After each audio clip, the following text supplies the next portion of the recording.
gluten-free, but what's on the menu for 2016?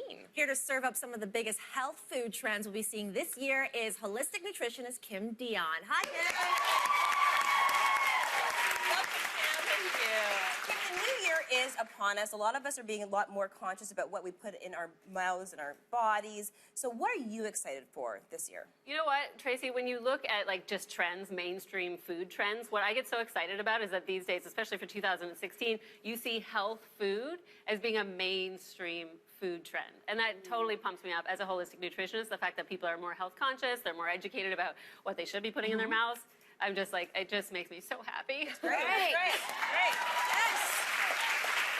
So, the United Nations, the UN has actually called 2016 the year of the pulse. Yeah.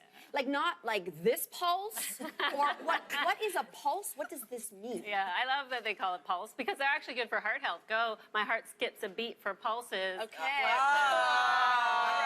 So what is humor. Yeah. A pulse is basically, it's like the dried bean or seed that's inside of a legume. So it's part of the legume family. You've heard of legumes. Yep. The pulses are the dried pods that are inside of those alien-looking, delicious plant-based foods. And, you know, I love that the UN called it the year of the pulse because they're one of my favorite things to eat. I don't know about you guys, but they're just like, they're so versatile, they're cheap, they store easily. They're filling. They're filling because they're full of protein. And I think that's the thing, too, is like more and more people are steering not away from meat, but more towards a vegetarian, incorporating vegetarian into their diet. And this is a great way to get your protein. Okay, so what are some of these examples, and also why are they good for us?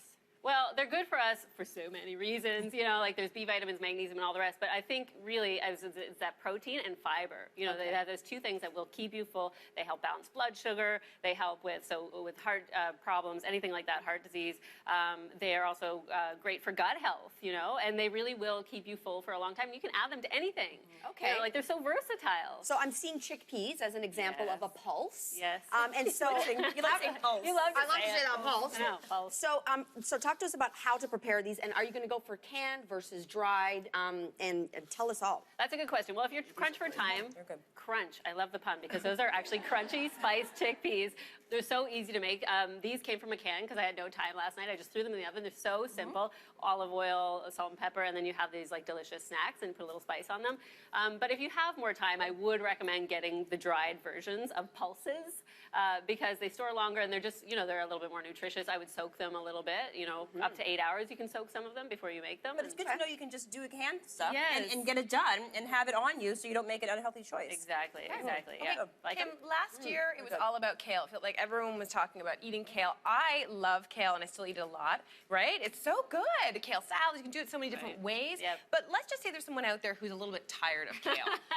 What would you say, what's replacing it this year? Well, I mean, in terms of trends, what's replacing it is seaweed. Of course, as a holistic nutritionist, nothing should ever if it's good, keep it in the diet, keep your leafy greens, you know. But seaweed's getting the spotlight that it duly deserves because it is one of the most nutrient-dense plant foods in the world, which is obviously because it's in the ocean 24/7. It's getting those minerals and those nutrients, and it's sustainable.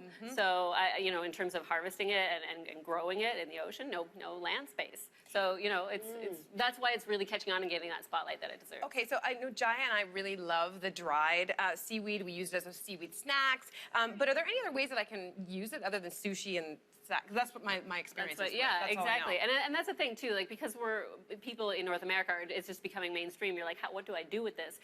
But this is great if you just chop it up or crumble it on top of a salad. You can put it on top of a soup. You can cook it in a soup. You know, actually, speaking of pulses, you can put kombu, which is a type of kelp, into your beans when you're boiling them, and it will reduce gas. Oh, right? You're welcome. You're welcome. So, and what about this? Kombu. Kombu. Into like a pot of boiling beans and just a strip of it. Okay. That will What really about help. this? What is this? So this is a type of kelp. It's a wakame salad. You can get that, you know, from any sort of restaurant. You can make it yourself. The thing that's so great about it is it's like kind of noodly, right? And who doesn't love a noodle? Yeah. Am I right?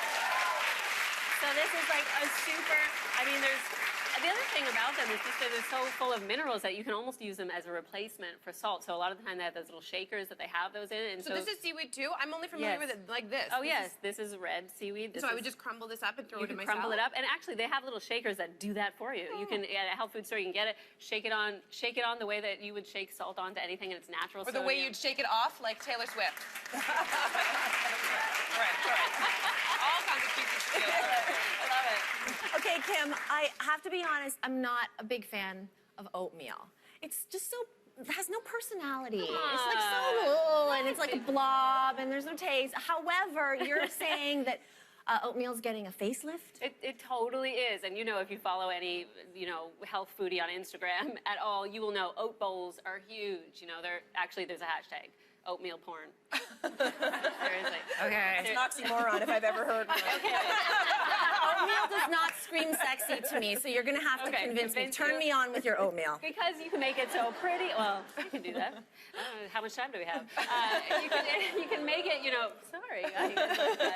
You can make it so beautiful if you're going to do a straight up breakfast thing. You can do oat. This is actually, we have this here because you can do overnight oats. So if you crunch for time, that might not turn you on because you don't really like oats and you want to make it like super snazzy and sexy. And so that's where I think savory oats would come and sort of turn you on a little bit. I'm hoping. feeling, Anyway, you're warming me up. So you use it like a regular grain, like the way that you would like a whole grain rice or any like quinoa, anything. You put savory things and like onions, there's onions, garlic in there. There's thyme, mushrooms. There's onions and garlic in this oatmeal? That's right. And Is this cheese?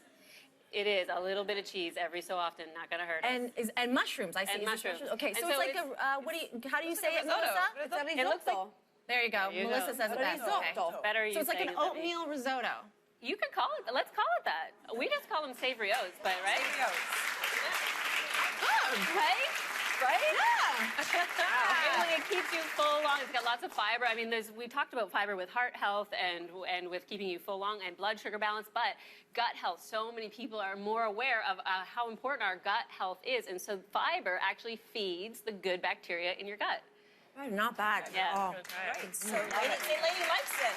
Yeah, Lady likes it. Okay, so Kim, we've all heard about these superfoods, but Sweet 2016, we're talking about the super herbs. That's right. So talk to me about that. Well, super herbs, I mean, herbs are all super if you ask me, but I mean, the thing that are getting the spotlight these days, they're called adaptogens. Do you love that word? Adaptogens. Adaptogens? Adaptogens. That's good. It is sexy. But basically, they help your body normalize itself, and they will work differently in everybody's body depending on what it is that's going on.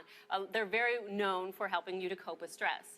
So if they help you cope with stress, they're helping the adrenal glands out there, respond to the stress that you're experiencing. We know that everyone is under so much stress these days. See, something like maca, I use like every day in my smoothie. Yeah, maca is great for that. And, we call it a trend, but the Peruvians have been doing it for thousands of years. Yes. And it's for stamina, energy, and all the rest. You put a tablespoon of that into a smoothie, which we've done for you. It tastes great. It's got a little bit of it's got like a pungent taste, so you got to be careful. When you start with it, you want to start slowly, see how you like You it. do, and when you start, you have to put like a little bit less, because you get a flush if you put too much, right? Right. And it's like libido boosting too. It really is.